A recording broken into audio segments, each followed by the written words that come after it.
الذي كان نبيا وآدم بين الماء والطين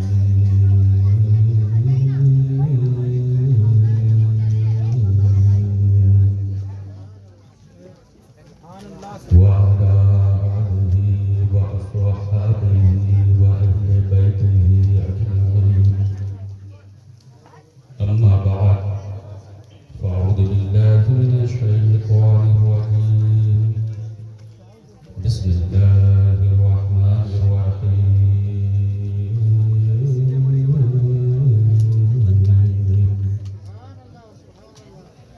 يا أيها الذين آمنوا اتقوا الله وكونوا مع الصادقين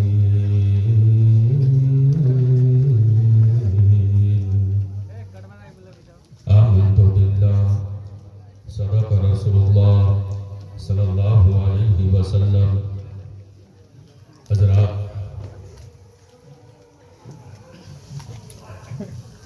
بہت دیر سے آپ حضرات نعت و منقبت کے اشعار اور تقریریں سماعت کر رہے تھے. منبر نور پر جماعت اہل سنت کے مقتدر مستند شخصیات جلوہ بار ہیں جن کے دم قدم سے علاقائی طور پر، صوبائی طور پر، ضلعی طور پر دین و سنیت کے پرچم ہرسو لہرا رہے ہیں. ہماری ماں اور بہنیں بھی بیٹھی ہوئی ہیں. اللہ کی بارگاہ میں دعا ہے اللہ تبارک و تعالی ہماری ماں اور بہنوں کو کنیز فاطمہ بنائیں اور حضرت رابعہ بصریہ کے کردار کے آنگن میں بیٹھ کر شریعت کے جلبوں کے پانی سے نہانے کی توفیق بخشے. آپ لوگ ٹھنڈے ہو گئے؟ ٹھنڈے نہیں ہوئے نا؟ گرم رہی. جس طرح ربیع الاول شریف میں گرم تھے اور 2.25 گھنٹہ بلوائے تھے، اگر گرم رہیں گے تو ہم میرا انجن تو آدھا گھنٹہ کے بعد گرم ہوتا ہے، لیکن آج میں صرف 5 منٹ میں انجن گرم کر دوں. میرے استاد محترم حضور تاج الشریعہ کہتے ہیں جہاں بانی عطا کر دے بھری جنت ہبا کر دے. جہاں بانی عطا کر دے بھری جنت ہبا کر دے. نبی مختار کل ہے جس کو جو چاہے عطا کر دے. سبحان اللہ. بہت اچھے ماشاء اللہ. زندہ باد. کہنے کی ضرورت نہیں پڑ رہی ہے کہ آپ سبحان اللہ کہیے، کیونکہ جو سبحان اللہ کہتا ہے. بخاری شریف کی آخری حدیث ہے عن ابی ہریرہ قال قال رسول اللہ صلی اللہ علیہ وسلم کلمتان خفیفتان علی اللسان ثقیلتان فی المیزان حبیبتان الی الرحمن سبحان اللہ وبحمدہ سبحان اللہ العظیم. یہ بخاری کی آخری حدیث ہے. 2 کلمے ایسے ہیں. کتنے کلمے؟ اونچا بولیے اور زور سے بولیے. 2 کلمے ایسے ہیں کلمتان خفیفتان علی اللسان. 2 کلمے ایسے ہیں جو زبان پر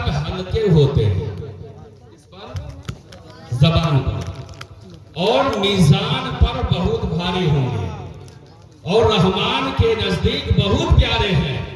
وہ کیا ہے؟ سبحان اللہ و بحمدہ سبحان اللہ العظیم. سبحان اللہ سبحان اللہ سبحان اللہ سبحان اللہ سبحان اللہ سبحان اللہ سبحان اللہ سبحان اللہ. اب دیکھیں زبان پر ہلکے ہیں کہ نہیں ہلکے ہے کہ نہیں ہے کہ نہیں؟ زبان پر ہلکے ہیں. سبحان اللہ الحمدللہ الحمدللہ.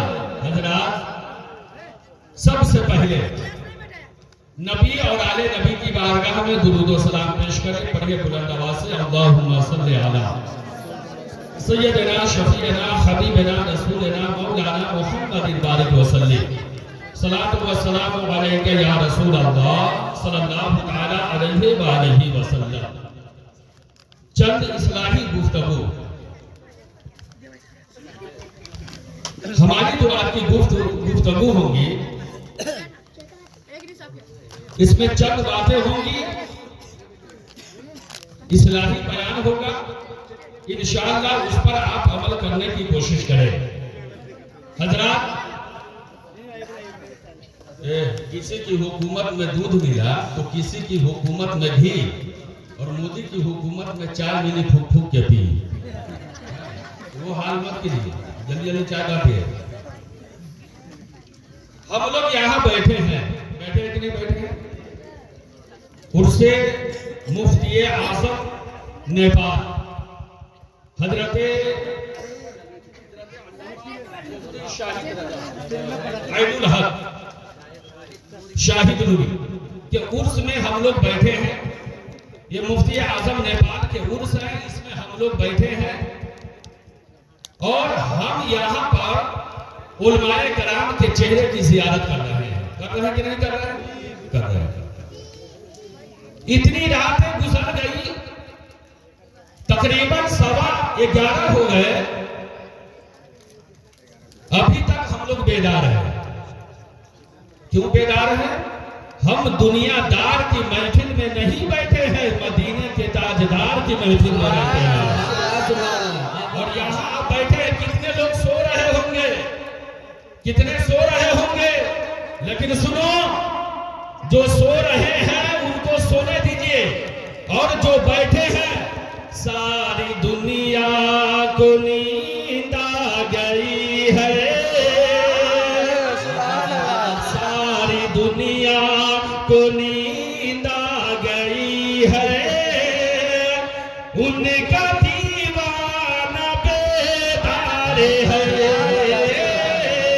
ساری دنیا کو نیند آ گئی ہے، ان کا دیوانہ بیدار ہے. آپ ہی فیصلہ کیجئے کون جنت کا حقدار ہے. خاموش نہ بیٹھے. جب ہم دیکھیں نوجوان مقرر ہے، حضور آپ کو دیکھنا چاہتا ہوں. ہم نوجوان مقرر ہے، نوجوان خطیب ہے، گرم ہو کے بولتے ہیں اور آپ لوگ گرم ہو کے سنیں. بولیے مطل کے سبحان اللہ. ہمارے نبی دیکھ رہے ہیں، کتنے لوگ بیٹھے ہیں، سب کے نام بھی جان رہے ہیں. سبحان اللہ. بخاری کی ایک حدیث اٹھاؤ اور مسلم شریف کی ایک حدیث میں آپ کے سامنے پیش کروں. بخاری شریف پیج نمبر 100 پر یہ حدیث موجود ہے، اور مشکات شریف پیج نمبر 98 پر یہ حدیث موجود ہے. میرے آقا سرور کونین صلی اللہ علیہ وآلہ وسلم نماز پڑھا رہے ہیں. کیا کر رہے ہیں؟ اونچا بولیے. نماز پڑھا رہے ہیں. جب نماز سے فارغ ہو گئے، میرے آقا سرور کونین صلی اللہ تعالی علیہ وآلہ وسلم پیچھے گھومتے ہیں اور فرماتے ہیں، اے فلاں تم نے اپنا رکوع صحیح ڈھنگ سے ادا نہیں کیا، اے فلاں تم نے صحیح ڈھنگ سے سجدہ ادا نہیں کیا. میرے نبی فرماتے ہیں، ہل ترون قبلتی ہا ہونا فواللہ ما یخفی علی رکوعکم ولا خشوعکم انی لاراکم من وراء سحری.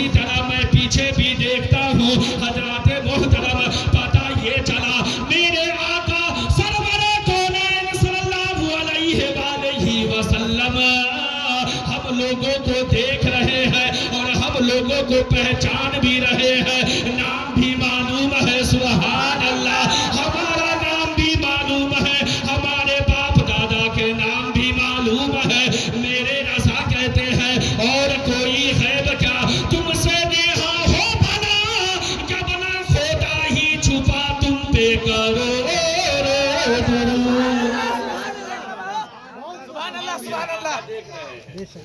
اور ہم لوگوں کا عقیدہ ہے میرے نبی قبر میں زندہ ہوئے۔ سبحان اللہ، عقیدہ ہے کہ نہیں ہے؟ آج کچھ لوگ بدیش جاتے ہیں اور وہاں سے آتے ہیں تو طرح طرح کے سوالات کرتے ہیں، سینے پر ہاتھ باندھتے ہیں۔ جمعہ میں ہماری تقریر ہوئی تھی نا سینے پر ہاتھ باندھنے کے تعلق سے، ہم نے کیا کہا تھا جمعے میں؟ صحیح ستہ کے بخاری ہو یا مسلم ہو یا ترمذی ہو یا ابن ماجہ ہو یا ابو داؤد ہو یا نسائی، یہ صحیح ستہ ہے، دکھا دو کہیں دکھا دو سینے پر ہاتھ باندھنے کے تعلق سے حدیث مرد کے لیے۔ اور یہ بھی سن لیجئے میں علمی تقریر نہیں کرنا چاہتا ہوں، لیکن ایک دو باتیں ہیں جو میں آپ کے ذہن تک میں بیٹھا دینا چاہتا ہوں۔ کچھ ہمارے نوجوان ہیں بدیش سے آتے ہیں تو سینہ پر ہاتھ باندھتے ہیں اور کہتے ہیں کہ آپ سینہ پر کیوں ہاتھ باندھتے ہو؟ تو کہتے ہیں حضرت ہم بدیش میں جاتے ہیں نا تو وہاں دیکھتے ہیں امام صاحب بھی وہاں کے یہیں پر ہاتھ باندھتے ہیں اور وہاں کے لوگ بھی یہیں پر ہاتھ باندھتے ہیں سینہ پر۔ سنیے حدیث کی جتنی بھی کتابیں ہیں ساری کتابوں کو اٹھا کر آپ دیکھ لیں، سینے پر ہاتھ باندھنے کے تعلق سے مردوں کے لیے کہیں حدیث نہیں ملے گی۔ لیکن سنو ان لوگوں سے آپ پوچھئے کہ آپ جو ہے کہاں سے دلیل لاتے ہیں؟ تو یہ لوگ کہتے ہیں ہم ابن خزیمہ سے لاتے ہیں، لیکن سنیے وہاں پر جو میرے نبی نے فرمایا ہے وہ عورتوں کے لیے فرمایا ہے کہ عورتیں جو ہے وہ سینے پر ہاتھ باندھے، اور مردوں کے لیے یہ ہے کہ وہ ناف کے نیچے ہاتھ باندھے۔ وہ لوگ عورت سمجھتے ہیں ہے نا، ہم لوگ اللہ کا کرم ہے کہ نہیں کہ ہم لوگ جو ہے اہل سنت اور جماعت ہے، ہم لوگ سنی نہیں ہے، سنی ہے۔ کیا ہے؟ ہم لوگ سنی ہے، کیا ہے؟ سنی ہے، ٹنی نہیں ہے۔ اور یہ بھی سن لیجئے کہ سنیوں کا عقیدہ ہے کون دیتا ہے دینے کو منہ چاہیے، دینے والا ہے سچا ہمارا نبی، دینے والا ہے سچا، زور سے بولیے، ہاتھوں کو اٹھا کر بولیے، دینے والا ہے سچا ہمارا نبی۔ اب آئیے کچھ باتیں ہیں جو میں آپ کے سامنے رکھوں۔ اعلیٰ حضرت فتاوی رضویہ جلد نمبر 12 پیج نمبر 239 پر ایک روایت تحریر فرماتے ہیں، سنیے۔ حضرت سید احمد کبیر رفاعی 555 ہجری میں زیارت حرمین طیبین کے لیے مکہ مکرمہ تشریف لے گئے، حج کے لیے مکہ مکرمہ تشریف لے گئے، اور جب حج سے فارغ ہو گئے مدینہ منورہ میرے نبی صلی اللہ علیہ وسلم کے روضے پر حاضری دی، میرے نبی کے روضے پر حاضری دی، اور انہوں نے یہ قصیدہ پیش فرمایا جس کا یہ شعر قابل ذکر ہے۔ فی حالت بود روحی کنت ارسلها تقبل الارض عنی وہی نائبتی وہذہ نوبت الاشقاء قد حضرت فامدد یمینک کی تہدی بہا شفتی۔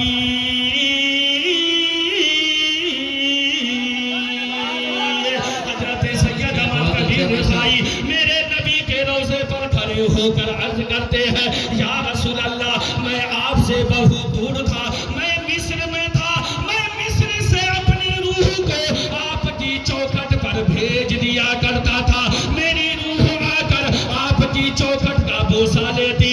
یا رسول اللہ آج صرف روحوں کی باری نہیں ہے، آج میں پورے جسم و جسمانیت کے ساتھ آپ کے روضے پر حاضر ہوں۔ یا رسول اللہ آپ اپنے دائیں ہاتھ کو قبر انور سے باہر نکال دیجئے تاکہ میرا کتابوں میں بات آتی ہے کہ اس وقت مسجد نبوی میں 1000 نہیں، 2000 نہیں، 50,000 نہیں، بلکہ 95,000 لوگ موجود تھے۔ سب نے دیکھا کہ میرے آقا جناب محمد رسول اللہ صلی اللہ علیہ وسلم حضرت سید احمد کبیر رفاعی کے لیے اپنے دائیں ہاتھ کو قبر انور سے باہر نکال دیتے ہیں، اور حضرت سید احمد کبیر رفاعی میرے نبی کے دست نبوت کا بوسہ لیتے ہیں۔ اعلیٰ حضرت کہتے ہیں یا رسول اللہ تو زندہ ہے واللہ، تو زندہ ہے واللہ، میری چشم عالم سے چھپ جانے والے۔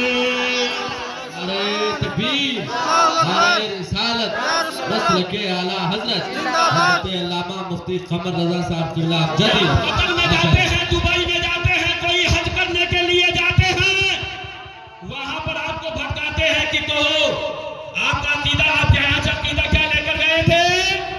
کیا لے کر گئے تھے؟ کہ نبی زندہ ہے، نبی حاضر و ناظر ہے۔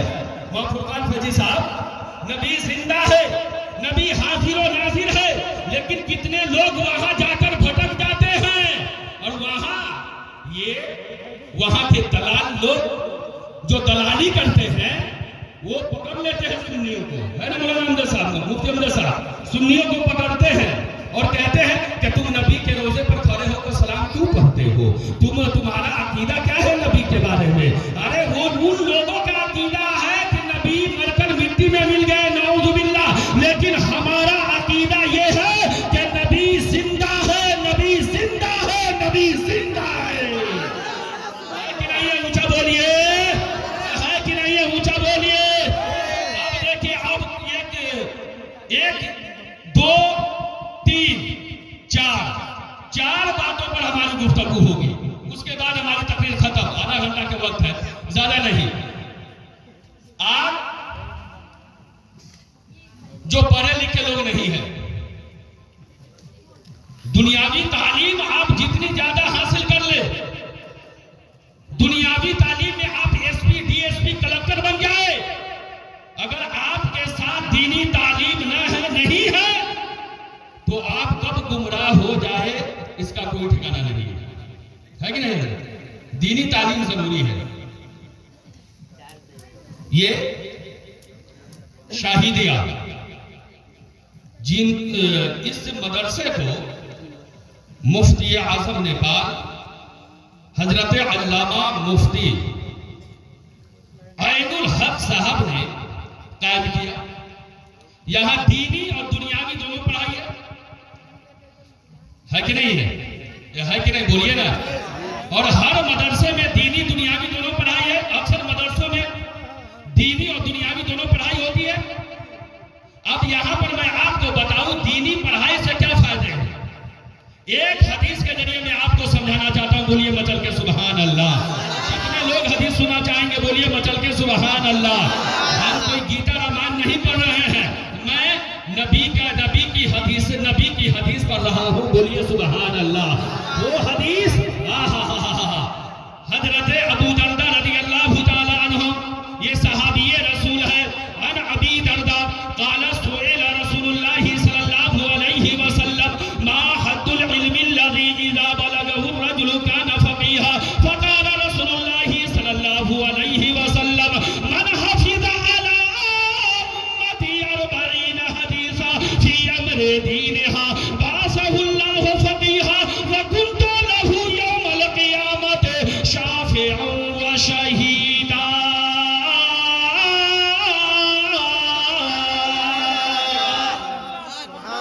سبحان اب اللہ۔ حدیث رسول کی برکت دیکھیے، حدیث رسول حضرت علامہ جلال الدین سیوطی اپنی کتاب میں تحریر فرماتے ہیں، جو نبی کریم صلی اللہ علیہ وسلم کی حدیث سنے گا اور اس پر عمل کرے گا، وہ دنیا میں بھی کامیاب رہے گا اور قبر میں بھی کامیاب رہے گا۔ میں نبی کی حدیث پڑھ رہا ہوں، اللہ اللہ۔ عن ابی دردہ قال سئل رسول اللہ صلی اللہ علیہ وسلم، حضرت ابو دردہ رضی اللہ تعالی عنہ سے مروی ہے، فرماتے ہیں کہ پوچھا گیا اس علم کی کیا حد ہے جہاں انسان پہنچے تو عالم ہو جائے؟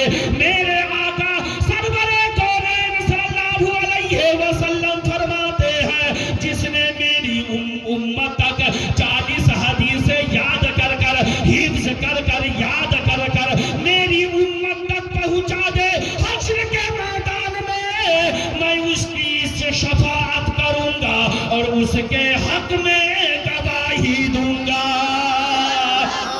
سبحان اللہ پیش کر رہا ہوں ایک مرتبہ سارا مچل کے بولیے یا رسول اللہ۔ کچھ لوگ یہ کہتے ہیں یہ یہاں کے یہ صدر المدرسین حضرت حافظ و قاری کتاب الدین صاحب قبلہ جن کی بہت محنت ہے، اللہ میں آپ کو یہ بتانا چاہوں گا جب آپ بچوں کو دینی تعلیم دیں گے اس سے آپ کے کتنے فائدے ہوں گے، ایک حدیث کے ذریعے میں آپ تک پہنچانا چاہوں گا۔ ایک مرتبہ سارا مجمع مچل کے بولیے یا رسول اللہ۔ حدیث پاک سنیے، مشکاۃ شریف کتاب العلم میں یہ حدیث موجود ہے، من قرأ القرآن وعمل بها فيه ألبس والداه تاجا يوم القيامة ذوه أحسن من ذوي الشمس في بيوت الدنيا لو كانت فيكم فما ظنكم بالذي عمل بهذا۔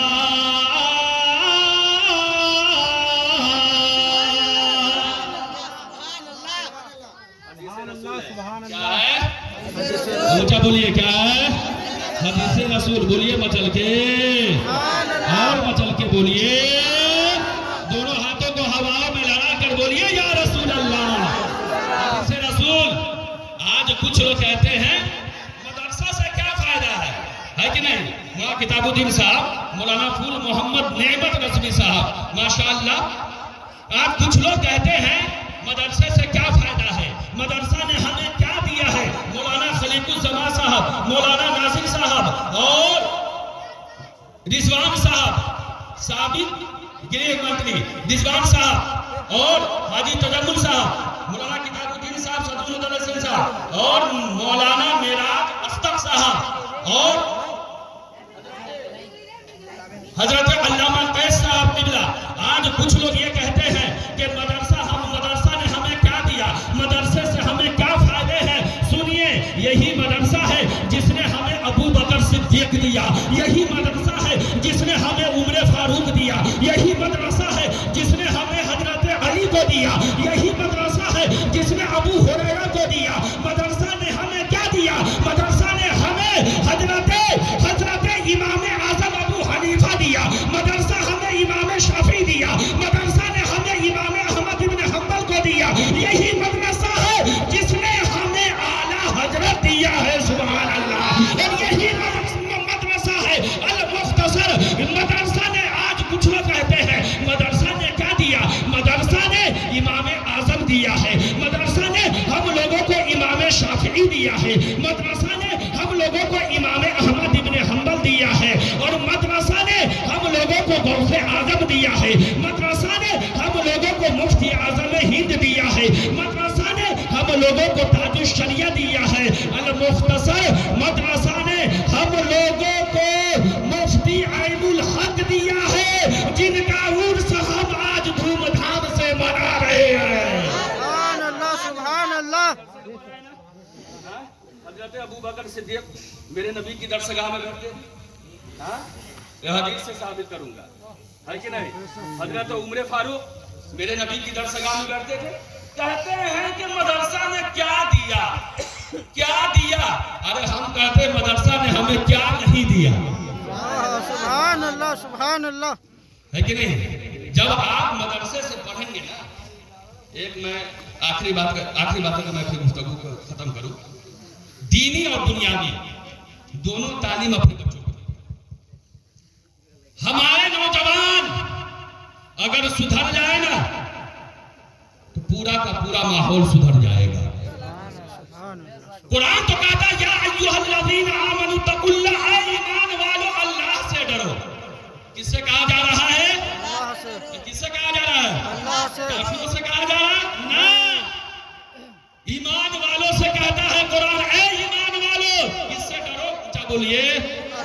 لیکن یہ آج کا مسلمان ہے، یہ آج کا ایمان والا ہے، جب گھر میں شادی ہوتی ہے گانے بجاتے ہیں، ہندی گانے، بھوجپوری گانے، بغل میں مسجد ہے، بغل میں مدرسہ ہے اور شادی بیاہ ہے، ہم بار بار منع کرتے ہیں، مسجد میں بھی کہتے ہیں ارے گانا مت بجاؤ، یہ گانا بجانے سے تمہیں گناہ ملے گا، لیکن یہ مسلمان، کچھ مسلمان ایسے ہیں جو سدھرنے کا نام نہیں لیتے ہیں۔ میں اس عرس مبارکہ سے ایک پیغام دینا چاہتا ہوں، ارے میں بوڑھے لوگوں کو کچھ نہیں کہوں گا، میں بوڑھے لوگوں سے یہ بوڑھے لوگ، ان کا ایک پاؤں تو قبر میں ہے اور ایک پاؤں دنیا میں ہے، یہ کب چلے جائے کوئی ٹھیک نہیں ہے ایک اندازے کے مطابق، لیکن غور سے سنیے گا، میں نوجوانوں سے کہنا چاہوں گا کہ آپ اگر سدھر جائیں گے، کہیں بھی شادی ہوگی وہاں بھوجپوری گانا نہیں بجے گا، وہاں ہندی گانا نہیں بجے گا، یہ ہمارے کچھ نوجوان کہتے ہیں کہ گانا نہیں بجاتے ہیں تو مزہ نہیں آتا ہے، مفتی امجد صاحب قبلہ یہ کچھ لوگ کہتے ہیں کہ گانا نہیں بجاتے ہیں تو مزہ نہیں آتا ہے، ارے شادی کہیں زندگی میں بار بار ہوتی ہے، ایک ہی مرتبہ تو شادی ہوتی ہے اور وہ بھی گانا بجا لیے تو کیا ہو گیا؟ ارے کان کھول کر سن لو مسلمانوں، تم گانا مت بجاؤ شادی بیاہ میں، تم جو ہے نہ ہندی گانا بجاؤ نہ بھوجپوری گانا بجاؤ، اے نوجوانوں اگر آپ سدھر جاؤ گے تو وہ گھر جس گھر سے ہندی گانے کی آواز آ رہی ہے، جس گھر سے بھوجپوری گانے کی آواز آ رہی ہے، اگر آپ سدھر جاؤ گے، اگر آپ کام کرنا شروع کر دو گے، یہ نوجوان کمیٹی بنا کر کام کرنا شروع کر دے تو کہیں سے جو ہے شادی بیاہ میں ہندی اور بھوجپوری گانے کی آواز نہیں آئے گی، بلکہ آواز آئے گی تو یہی آواز آئے گی، سب سے اعلیٰ وہ والا ہمارا نبی، سب سے بالا وہ والا ہمارا نبی، اپنے مولا کا پیارا ہمارا نبی، دونوں عالم کا دلہا ہمارا نبی۔ اگر آپ کام کرنے لگو گے اور کہو گے سب گھر گھر جا کر کہ شادی بیاہ میں گانا مت بجاؤ بلکہ نبی کی نعت بجاؤ، اور نبی کی نعت بجا بجا کر جو ہے لوگوں کو سناؤ، سرور کہوں کہ مالک و مولا کہوں تجھے، باغے خلیل کا گلے زیبا کہوں تجھے، تیرے تو وصف عیب تناہی سے ہے بڑی، ہے راہو میرے شاہ میں کیا کیا کہوں تجھے، لیکن رضا نے ختم سخن اس پہ کر دیا، خالق کا بندہ خلق کا آقا کہوں تجھے۔ سبحان اللہ، سبحان اللہ، اللہ اکبر، یا رسول اللہ، زندہ باد، زندہ باد۔ ہر مقرر آئیں گے اپنے اپنے انداز سے بیان کر کر جائیں گے، لیکن میں اس عرس سے ایک پیغام دینا چاہتا ہوں، عرس مفتی اعظم نیپال سے میں ایک پیغام دینا چاہتا ہوں، سارے لوگ ہاتھ اٹھا کر کے گانا بجائیں گے گھر میں، ہاتھ اٹھا کر، ہاتھ اٹھا کر، ہاتھ اٹھا، ہم سمجھ دیکھ رہے ہیں کس کا ہاتھ اٹھا ہے اور کس کا ہاتھ کس کی جیب میں ہے وہ سب ہم دیکھ رہے ہیں، ہاتھ اٹھا کر کہے گانا بجائیں گے شادی بیاہ میں؟ نہیں نہیں، سب بولیے گانا بجانا حرام ہے، اونچا بولیے گانا بجانا حرام ہے، اور بجائیے تو نبی کی نعت بجائیے۔ پیغام میں دے کر میں اپنی یہ پیغام دے کر، اب حضرت یہ بوڑھے لوگ ہیں، پہلے جو ہے موقع صاحب اپنی بات کرو، ابھی یہ پتہ ہی نہیں چلتا ہے کہ مسلمان کے گھر میں شادی ہے یا ہندو کے گھر میں شادی ہے کہ نہیں؟ کیسے؟ ایک تو کفار و مشرکین اپنے گھر کے شادی بیاہ میں گانے بجاتے ہیں اور مسلمان بھی اپنے گھر میں کچھ مسلمان شادی بیاہ میں گانے بجاتے ہیں، ہے کہ نہیں ہے؟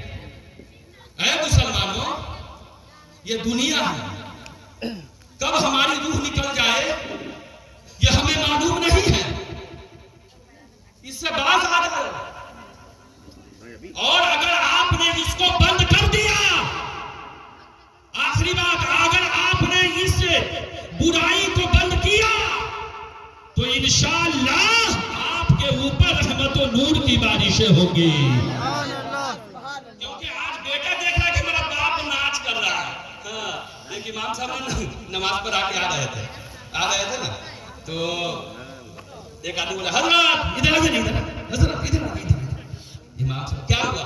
اور امام بیچارہ اگر مقتدی کی بات نہ مانے تو کبھی ہوگا چغلخوری شروع ہے کہ نہیں؟ حالانکہ امام کے بارے میں آپ جان رہے ہیں الامام حاکم للقوم، امام قوم کا حاکم ہوتا ہے۔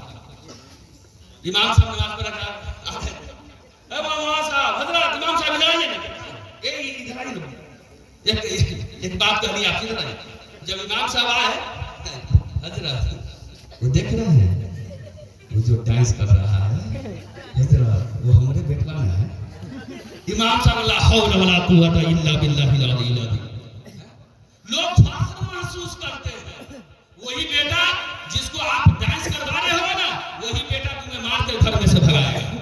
یہ بھی سن لیجئے، اس پر جو ہے نا آپ قائم رہے، بولنے میں جو لغزش ہو گئی، اللہ وقت نہیں ہے، آدھا گھنٹہ کا وقت دیا گیا تھا ہے نا، مجھے ایسا لگتا ہے کہ 10 منٹ زیادہ ہی ہوگا۔ میں اللہ کی بارگاہ میں دعا اللہ تبارک و تعالی ہماری باتوں کو اپنی بارگاہ میں قبول عطا فرمائے، اور بولنے میں جو لغزش ہو گئی اللہ اپنے حبیب کے وسیلے سے ثواب عطا فرمائے۔ پڑھی میرے ساتھ مل کر استغفر اللہ ربی من کل ذنب واتوب الیہ، اشہد ان لا الہ الا اللہ واشہد ان محمدا عبدہ ورسولہ۔ السلام علیکم۔